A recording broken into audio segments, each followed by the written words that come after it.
Assalamualaikum warahmatullahi wabarakatuh. Bismillahirrohmanirrohim. Alhamdulillahirrohbilalamin. Wabihi nasta'inu ala umurid dunya wadin.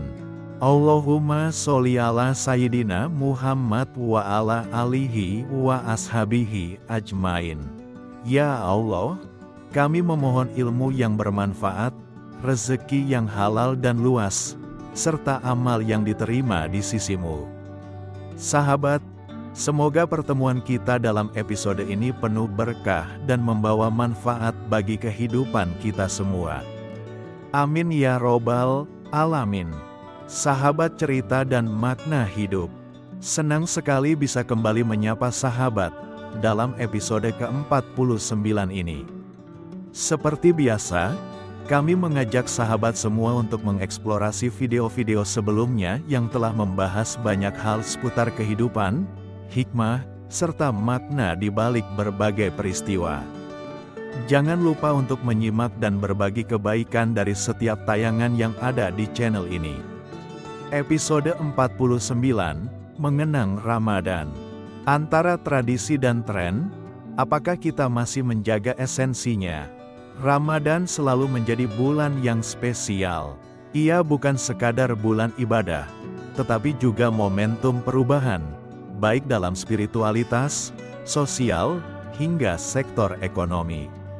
Allah berfirman dalam surah Al-Baqarah ayat 183, "Wahai orang-orang yang beriman, diwajibkan atas kamu berpuasa sebagaimana diwajibkan atas orang-orang sebelum kamu agar kamu bertakwa." Dalam hadis riwayat Tirmidzi, Ibnu Majah, dan Ahmad disampaikan, barang siapa berpuasa di bulan Ramadan dengan penuh keimanan dan mengharap pahala dari Allah, maka diampuni dosa-dosanya yang telah lalu. Sahabat, Ramadan memang unik karena tidak hanya sebagai bulan ibadah, tetapi juga menjadi ajang persiapan dari berbagai sektor, baik ekonomi, sosial, maupun spiritual. Kalau kita membandingkan Ramadan zaman sekarang dengan zaman dahulu, tentu ada beberapa perbedaan mencolok, terutama dalam hal persiapan dan kebiasaan. Kita mengenang akan masa yang silam, baik berupa informasi dari orang tua kita, atau kita mengalaminya sendiri, di mana kenangan ini mungkin dapat tersampaikan juga kepada anak-anak di zaman sekarang. Yang mudah-mudahan dengan tayangnya edisi 49 kali ini, menjadi hikmah kesadaran dalam menjalani kehidupan, khususnya dalam memaknai puasa di bulan Ramadan kali ini, menjadi nilai ibadah yang sesuai dengan tujuan awal atau esensi dari puasa itu sendiri, dapat mengontrol nafsu, lebih bersyukur, dan menjadikan akhlak lebih baik. Amin. Sahabat, kita mulai. Kita buka memori kita masing-masing, sehingga menjadi layar kenangan yang lebar dan penuh pesan dan kesan.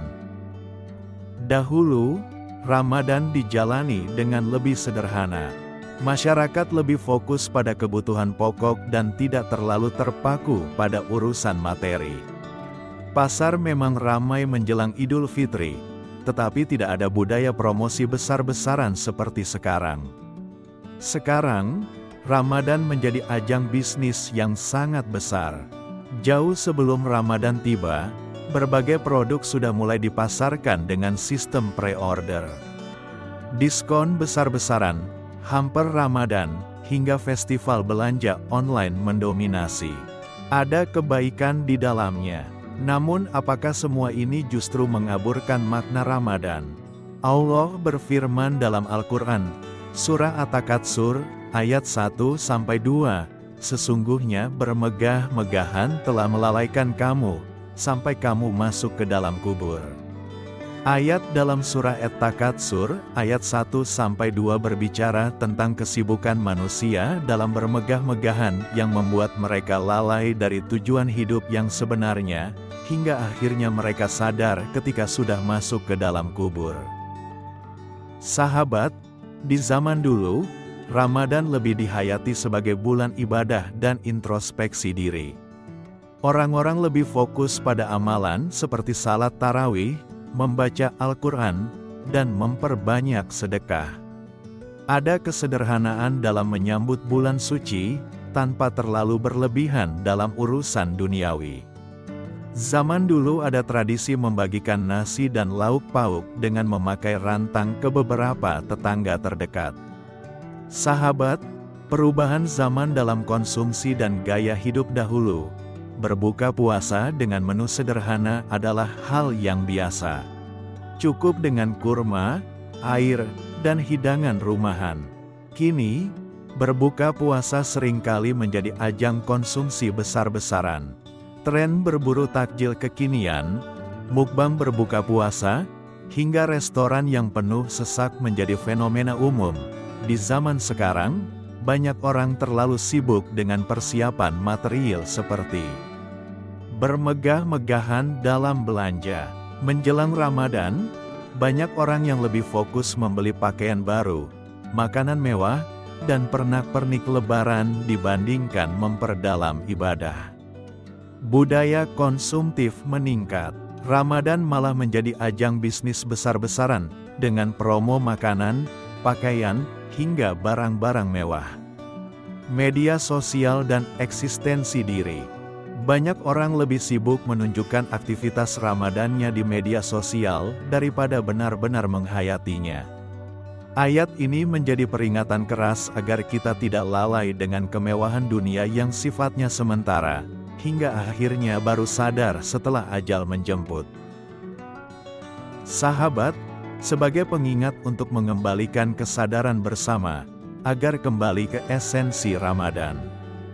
Ramadan bukan soal pameran kemewahan, tapi bagaimana kita mendekatkan diri kepada Allah dengan hati yang ikhlas. Mengendalikan nafsu duniawi, termasuk nafsu untuk membeli berlebihan, atau sibuk mencari validasi sosial. Memanfaatkan Ramadan sebagai momen introspeksi, bukan hanya sekadar perayaan atau tren tahunan. Hadis Rasulullah Shallallahu Alaihi Wasallam dalam hadis riwayat Muslim juga mengingatkan, tidaklah anak Adam berkata, hartaku, hartaku, padahal yang menjadi miliknya hanyalah apa yang telah dia makan hingga habis, apa yang telah dia pakai hingga usang, dan apa yang telah dia sedekahkan hingga tersimpan sebagai amalnya. Maka, semoga kita bisa kembali pada ruh Ramadan yang sejati, bukan hanya menjadikannya ajang kemewahan yang melalaikan. Terkadang, kita perlu bertanya, apakah Ramadan ini tentang mengendalikan diri atau justru memanjakan diri? Rasulullah Shallallahu Alaihi Wasallam bersabda, tidaklah anak Adam memenuhi bejana yang lebih buruk daripada perutnya. Cukuplah bagi anak Adam beberapa suapan yang dapat menegakkan tulang punggungnya. Hadis riwayat Tirmidzi. Ibadah dan spiritualitas dahulu, Ramadan adalah waktu di mana orang lebih banyak menghabiskan malam di masjid. Ada keheningan dalam tadarus, ada kekhusyukan dalam salat tarawih. Dahulu anak-anak lebih sering bermain di masjid, apalagi masjid yang ada kolamnya. Selain itu lebih giat dalam kegiatan keagamaan. Kini, masjid tetap ramai, tetapi distraksi semakin banyak. Media sosial, tren berbagi ibadah secara digital, hingga maraknya konten yang lebih menonjolkan eksistensi diri daripada esensi ibadah. Allah berfirman dalam Al-Quran, Surah Al-Ma'un, ayat 4-6, maka kecelakaanlah bagi orang-orang yang salat, yaitu, orang-orang yang lalai dari salatnya, orang-orang yang berbuat riya. Ayat ini berbicara tentang orang-orang yang salat namun lalai dalam salatnya, baik karena tidak khusyuk, sering menunda-nunda, atau bahkan sekadar salat untuk pamer, riya, agar terlihat baik di hadapan manusia, bukan karena keikhlasan kepada Allah. Sahabat, mari kita belajar dari zaman dulu, pesan-pesan yang semakin hari semakin tergerus nyaris hilang. Ramadan sebagai sarana penyucian jiwa. Di masa lalu, orang-orang lebih memahami hakikat puasa sebagai ibadah yang melatih keikhlasan, kesabaran, dan kedekatan kepada Allah. Puasa tidak hanya menahan lapar dan haus, tetapi juga menjaga hati dari sifat buruk. Tidak ada media sosial atau tren yang membuat ibadah menjadi ajang pamer. Zaman sekarang, Ramadan bisa menjadi ajang ria. Di era digital saat ini, puasa bisa kehilangan esensinya jika dilakukan dengan niat yang tidak benar. Contohnya, pamer ibadah di media sosial. Ada orang yang rajin berbagi foto atau video ibadahnya, bukan untuk menginspirasi, tetapi lebih kepada ingin mendapatkan pujian. Sibuk dengan euforia Ramadan, lupa ibadah utama. Fokus lebih banyak pada acara buka bersama, tren ngabuburit, dan belanja persiapan lebaran, sementara salat dan ibadah lainnya justru terabaikan. Menahan lapar dan haus, tetapi tetap melakukan kemaksiatan. Puasa hanya sekadar formalitas, tetapi lisannya tetap berkata kasar, tangannya tetap melakukan dosa, dan hatinya tetap penuh iri dengki. Rasulullah Shallallahu Alaihi Wasallam bersabda dalam hadis riwayat Ibnu Majah, betapa banyak orang yang berpuasa, tetapi tidak mendapatkan apa-apa dari puasanya kecuali rasa lapar dan haus. Dari ayat Al-Maun dan hadis ini, kita diingatkan bahwa ibadah, termasuk puasa, harus dilakukan dengan niat yang tulus dan bukan sekadar ritual kosong atau ajang pamer. Jika seseorang berpuasa hanya karena ikut-ikutan atau ingin dipuji, maka ia tergolong dalam kategori orang yang lalai dalam ibadahnya. Sebagaimana disebutkan dalam surah Al-Maun, sahabat sebagai motivasi untuk menjalankan puasa dengan ikhlas dan penuh kesadaran. Puasa bukan hanya menahan lapar dan haus, tetapi juga menyucikan hati. Jangan sampai ibadah kita hanya menjadi formalitas atau sekadar tren tahunan. Hindari ria dalam beribadah, karena yang menilai bukan manusia, tetapi Allah. Semoga kita bisa menjalankan puasa dengan niat yang benar dan penuh kesadaran, sehingga tidak termasuk orang yang hanya lapar dan haus tanpa mendapatkan keberkahan Ramadan. Sahabat, sebagai bahan introspeksi diri, kita perlu bertanya, apakah ibadah kita benar-benar untuk Allah, atau sekadar ingin terlihat saleh di mata manusia? Apakah Ramadan ini mengubah kita menjadi lebih baik, atau hanya menjadi momen sesaat yang berlalu begitu saja? Semoga menjadi motivasi, sehingga menjadikan Ramadan sebagai awal perubahan, bukan sekadar momen sementara. Meneruskan kebiasaan baik setelah Ramadan berakhir. Kurangi konsumsi berlebihan, perbanyak sedekah, dan tingkatkan kualitas ibadah. Sahabat cerita dan makna hidup, dari pembahasan ini, kita bisa mengambil kesimpulan bahwa perbedaan zaman memang tidak bisa dihindari. Namun, kita memiliki kendali untuk tetap menjaga esensi Ramadan. Jangan sampai perubahan zaman menjauhkan kita dari makna sejatinya. Semoga kita tetap istiqomah dalam kebaikan. Terima kasih telah menyimak episode ini. Semoga kita semua diberikan keberkahan dalam menjalani Ramadan. Mari kita tutup dengan sholawat dan doa. Allahumma sholli ala Sayyidina Muhammad wa ala alihi wa ashabihi ajmain.